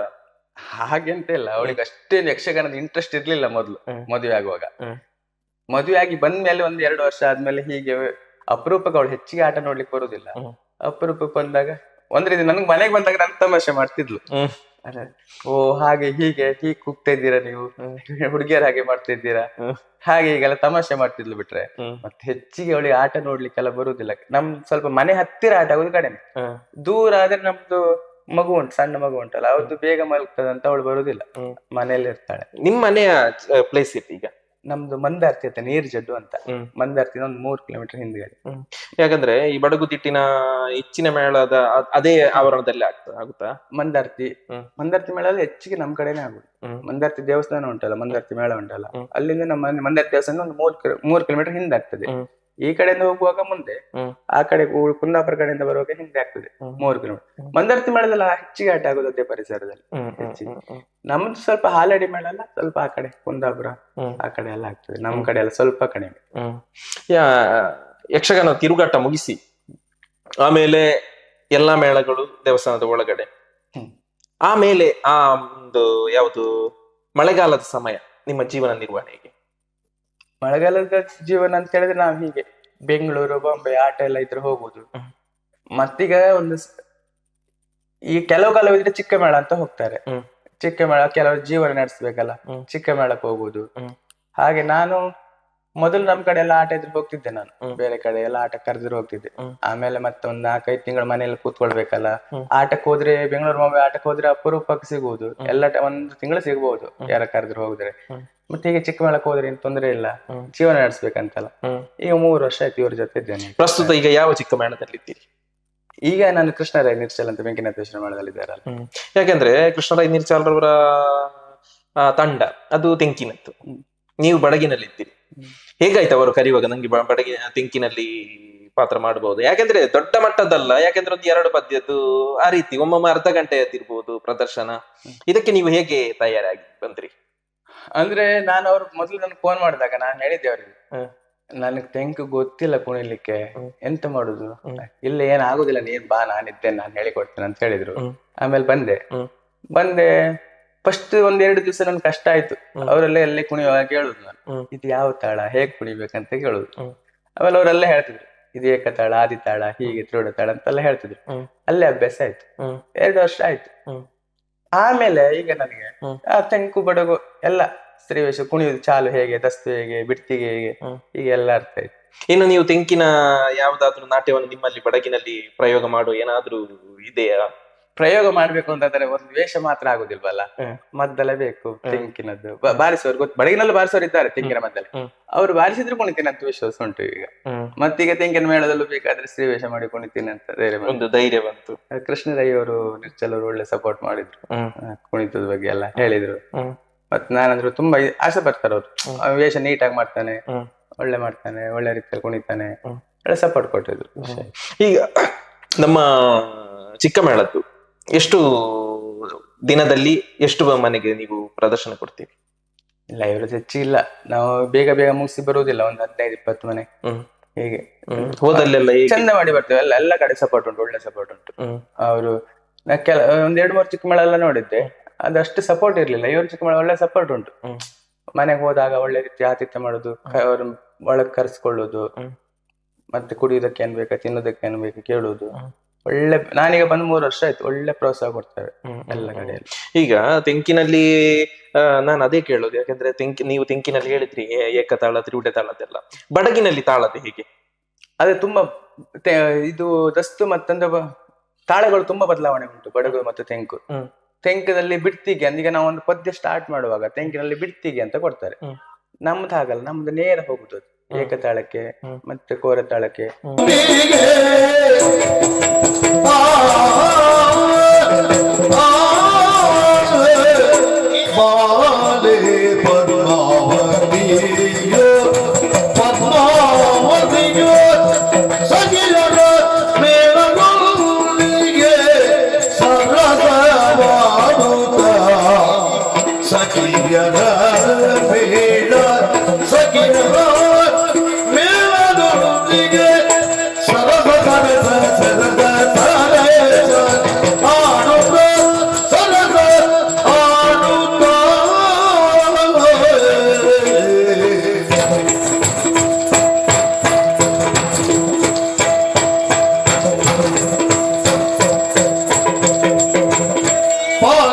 ಅದ್ರಲ್ಲಿ ತುಂಬಾ ಬದಲಾವಣೆ ಉಂಟು. ಮುಕ್ತಾಯ ಇಲ್ವಾ ಈ ಬಡಗಿನಲ್ಲಿ?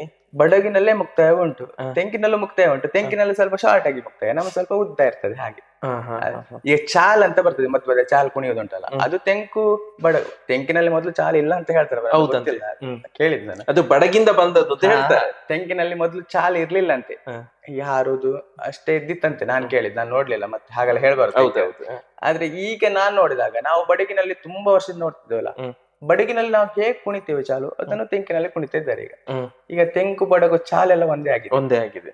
ಮುಕ್ತಾಯ ಮಾತ್ರ ಮತ್ತೆ ಸ್ಟಾರ್ಟ್ ಮಾಡುವಾಗ ಮಾತ್ರ ಹೆಚ್ಚು ಕಡಿಮೆ ಅಷ್ಟೇ, ಮತ್ತೆಲ್ಲ ಕುಣಿಯುವುದೆಲ್ಲ ಸೇಮ್. ಈ ಪ್ರಸಂಗದ ಬಗ್ಗೆ ಕೇಳೋದಾದ್ರೆ, ತೆಂಕಿನಲ್ಲಿರುವ ಪ್ರಸಂಗವೇ ಪದ್ಯವೇ ಬಡಗಿನಲ್ಲೂ ಇದೆ? ಇಲ್ಲ, ಅದು ತುಂಬಾ ಬದಲಾವಣೆ ಉಂಟು ಬಡಗಿನಲ್ಲೂ ತೆಂಕಿನಲ್ಲೂ ಕೊಟ್ಟದ್ರಲ್ಲಿ. ನಾನು ಕೆಲವು ಪದ್ಯ ಎಲ್ಲ ನೋಡಿದ್ದೆ. ತೆಂಕಿನಲ್ಲಿ ಚಂದ್ರವಳೆ ವಿಲಾಸ, ಶ್ರೀನಿವಾಸ ಕಲ್ಯಾಣ, ಈ ಪದ್ಯದಲ್ಲಿ ತುಂಬಾ ಬದಲಾವಣೆ. ಬಡಗಿನ ಪದ್ಯವೇ ಬೇರೆ, ತೆಂಕಿನ ಪದ್ಯವೇ ಬೇರೆ. ಅದರ ಈ ಪುಸ್ತಕದ ಪ್ರತಿಯೇ ಬೇರೆ ಇರ್ಬಹುದು ಹಾಗಾದ್ರೆ? ಅಲ್ಲ, ಕೆಲವು ಪ್ರತಿ ಬೇರೆ ಬೇರೆ ಉಂಟು. ತೆಂಕಿನದ್ದು ಉಂಟು, ಸಂಭಾಷಣೆ ಎಲ್ಲ ನಾವು ಸೇಮ್ ಮಾಡ್ತೇವೆ. ಹೌದೌದು, ಪದ್ಯ ಎಲ್ಲ ಸ್ವಲ್ಪ ಬೇರೆ ಬೇರೆ. ಜೀವನದಲ್ಲಿ ಮರೆಯಲಾಗದ ಕ್ಷಣ ಏನುಂಟು ನಿಮ್ಮ ಇಷ್ಟು ವರ್ಷದ ತಿರುಗಾಟದ ಅನುಭವದಲ್ಲಿ? ಮರೆಯಲಾಗದ ಕ್ಷಣ ಅಂತ ಹೇಳಿದ್ರೆ ಅದೇ ಕೆಲವೊಮ್ಮೆ ಮೇಳದಲ್ಲಾದ್ರೆ ಯಾರು ಏನಂತ ಹೇಳೋದಿಲ್ಲ. ಕೆಲವರ ಈಗ ನಮ್ಮ ವೇಷದ ಬಗ್ಗೆ ಈಗ ಸುಕುಮಾರ್ ಒಳ್ಳೆ ವೇಷ ಮಾಡ್ತಾನೆ ಅಂತ ಕೆಲವರು ಹೇಳಿದ್ರೆ, ಕೆಲವರು ಮತ್ಸರ ಪಟ್ಕೊಳ್ಳುದು, ಎಂತ ವೇಷ ಮಾಡ್ತಾನೆ ಅವನು, ಹಾಗೆ ಅಪಪ್ರಚಾರ ಮಾಡುದು, ಹೀಗೆಲ್ಲ ತುಂಬಾ ಆಗಿದೆ, ಅನುಭವ ಆಗಿದೆ. ಅದೆಲ್ಲ ನಾನು ಯಾವ್ದು ತಲೆ ಹಾಕಿಕೊಳ್ಳುದಿಲ್ಲ. ಯಾರು ಒಳ್ಳೆ ರೀತಿಯಲ್ಲಿ ಸಪೋರ್ಟ್ ಮಾಡ್ತಾರೆ ಅವ್ರ ಹತ್ರ ಕೇಳುದು. ಈಗ ನನಗೆ ಒಬ್ರು ವಿಷಯ ಹೇಳ್ಬೇಕು, ಬಗ್ವಾಡಿ ಪಂಜು ಪೂಜಾರ್ ಅಂತ, ಅವರು ಈಗ ಕಮಲ ಸಿನಿಮಾದ ಪ್ರಧಾನ ಸ್ತ್ರೀ ವೇಷಧಾರಿ ಅವರು. ಈಗ ನನ್ಗೆ ಪೌರಾಣಿಕ ಪ್ರಸಂಗದಲ್ಲಿ ಏನಾದ್ರೂ ವೇಷ ಗೊತ್ತಿಲ್ಲ ಅಂತಾದ್ರೆ ಅವ್ರಿಗೆ ಫೋನ್ ಮಾಡುದು ನಾನು. ಅವ್ರಿಗೆ ನಾನು ಹೀಗೆ ಗುರುಗಳೇ ಅಂತ ಹೇಳುದು, ಗುರುಗಳೇ ನನಗೆ ಒಂದು ಈ ವೇಷ ಉಂಟು ಹೇಗೆ ಹೇಳುದು. ಅವ್ರು ಎಷ್ಟೇ ಬ್ಯುಸಿ ಇದ್ರು ಕೂಡ ನನಗೆ ಹೇಳ್ತಾರೆ, ಸುಕುಮಾರ ಹೀಗೆ ಮಾಡ್ಬೇಕು, ಹೀಗೆ ಹೇಳ್ಬೇಕು, ಆ ವೇಷಕ್ಕೆ ಹೀಗೆ ಹೋಗ್ಬೇಕು, ಅವ್ರು ಹೀಗೆ ಮಾತಾಡಿದ್ರೆ ಹೀಗೆ ಮಾತಾಡ್ಬೇಕು ಅಂತ.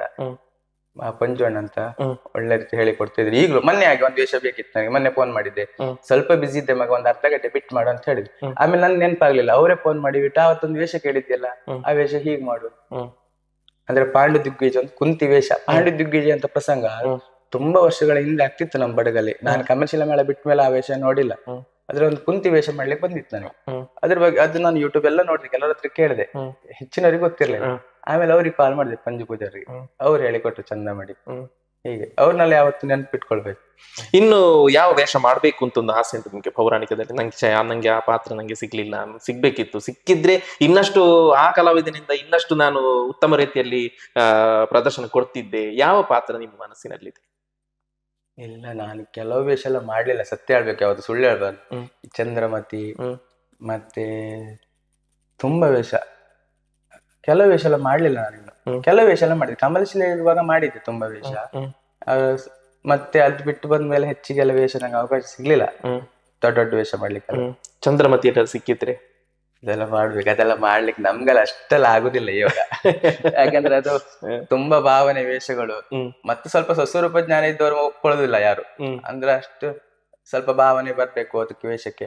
ಈಗ ಯಾರು ಯಾವ ವೇಷ ಮಾಡ್ಬೋದು, ಮಾಡ್ಲಿಕ್ಕೆ ಆಗುದಿಲ್ಲ ಅಂತಲ್ಲ. ಈಗ ಯಾವ ವೇಷ ನಾನ್ ಮಾಡ್ತೀನಿ ಧೈರ್ಯ ಉಂಟು, ಆದ್ರೆ ಅದ್ ವೇಷ ತೋರ್ಬೇಕಲ್ಲ. ಹಾಗೆ ಕೆಲವ್ರು ನಾನ್ ಮಾಡ್ತೀನಿ ಅಂತ ಹೇಳ್ತಾರೆ, ಅದ್ರಲ್ಲಿ ಒಟ್ಟಾರೆ ಮಾಡ್ಲಿಕ್ಕೆ ಹೋಗ್ಬಾರ್ದು. ಅದೆಲ್ಲ ಒಳ್ಳೆ ಭಾವನೆ ವೇಷ. ಇನ್ನು ಬೆಳಿಲಿಕ್ಕೆ ಉಂಟು. ನಾನು ಇನ್ನೊಂದು ಒಂದ್ ಸ್ವಲ್ಪ ವರ್ಷ ಆದ್ಮೇಲೆ ನಾನು ಅಭ್ಯಾಸ ಮಾಡ್ತಿದ್ದೆ, ಅಲ್ಲ ಮಾತಾಡ್ಬೋದು, ಅದು ಭಾವನೆ ಬರ್ಬೇಕಲ್ಲ ಆ ವೇಷ ಎಲ್ಲ. ಹಾಗೆ ಈಗ ನಿಮ್ಮ ಸರಿಸುಮಾರು ಎಷ್ಟು ವರ್ಷ ತಿರುಗಾಟ? ಒಂದು 20 ವರ್ಷ ಆಯ್ತು. 20 ವರ್ಷ. 10 ವರ್ಷ ಕಮಲಶಿಲೆ, 5 ವರ್ಷ ಹಾಲಡಿ, 3 ವರ್ಷ ಮಂದಾರ್ತಿ, 1 ವರ್ಷ ಸೌಕೂರು, 1 ವರ್ಷ ಹಿರೇಳು.